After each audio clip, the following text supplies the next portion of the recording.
Have you ever been working on a piece that is going really nicely? You're getting some beautiful colours coming through and all your mixes and blending is working beautifully. But you keep finding that those beautifully blended acrylic paints keep drying out. So you could use a wet palette. And of course, you could go and buy one, but can you make your own at home? Now the main things that you use to make a wet palette is quite simple. So all you need first of all is an airtight tub. Now this one is the one that I use. As you can see, it is well loved. Something that you nice and small that you put your sandwiches in. That's all you need, as long as it's kind of airtight. So one thing I like about this one is that it's got snaps shut and closed. So once it's closed, even if the dogs or the kids knock it off the table by accident, it's not going to fall open and make a mess everywhere. So the main way that a wet palette works is by maintaining a humid environment. So therefore you need something to act as a reservoir to hold that water. Now you can use sponge or something like that, but why use kitchen towel? Cheap, easy, always hanging around the place. The next thing you need is greaseproof paper.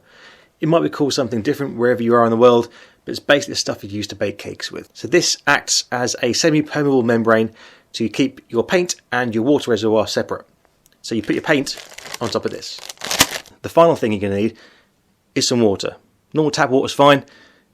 You're not going to need that much, but yeah, better safe than sorry.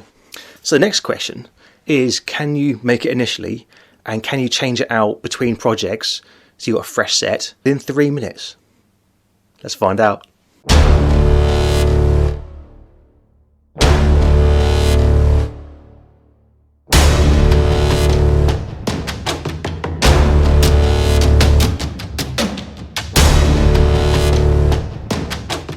Okay, so let's see if we can do this within 3 minutes.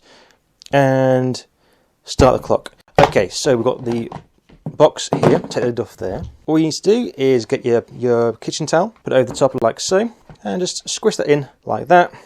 Make an imprint where you need to be. Fold it down. So you're making your water reservoir. So it sits in the bottom here, so it's going to be a bit slightly bigger than that. Okay, and then across the mark across there like that. And that sits in the bottom there like that. Okay, so there's a little bit of a gap there. You want to try and avoid any gaps if you can, because it gives space for the paint or the water to slosh about and it's not so good. Okay, so that is now the bottom there like that. Move that out of the way. Bring in your greaseproof paper. Try to avoid wasting any, so bring it towards the end like so. Get a pen and just draw around the outside.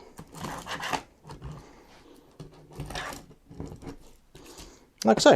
Out of the way. Bring your scissors in. I'm just going to cut off the excess to make it a bit easier to use. Get rid of that. And so you've got this will be your semi-permeable membrane which your paint will sit on. So you want to try and be as accurate as you can, because once again you don't want to leave water around the you don't want to leave gaps around the edge where water can kind of get in, or the paint kind of slides over the edge. Oops.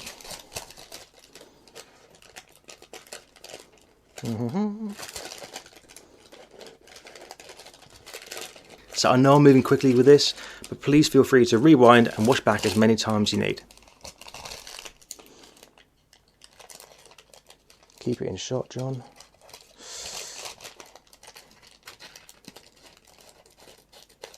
Okay, so you now got your greaseproof paper, and that now fits on top like that. Bring it back out again. Oh, I can't get it out.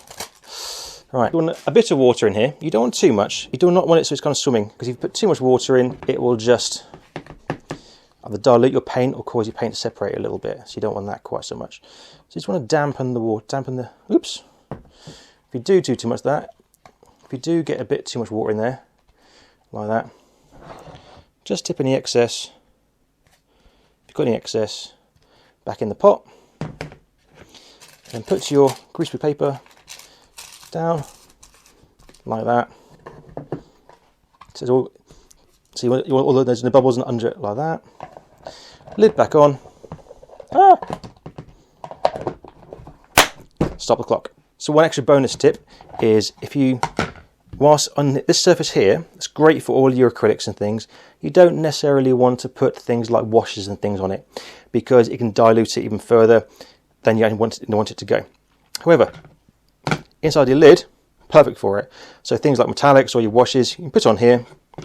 Then when you close it back up, it's nice and secure, but also that humidity in there keeps it going for a little bit longer as well.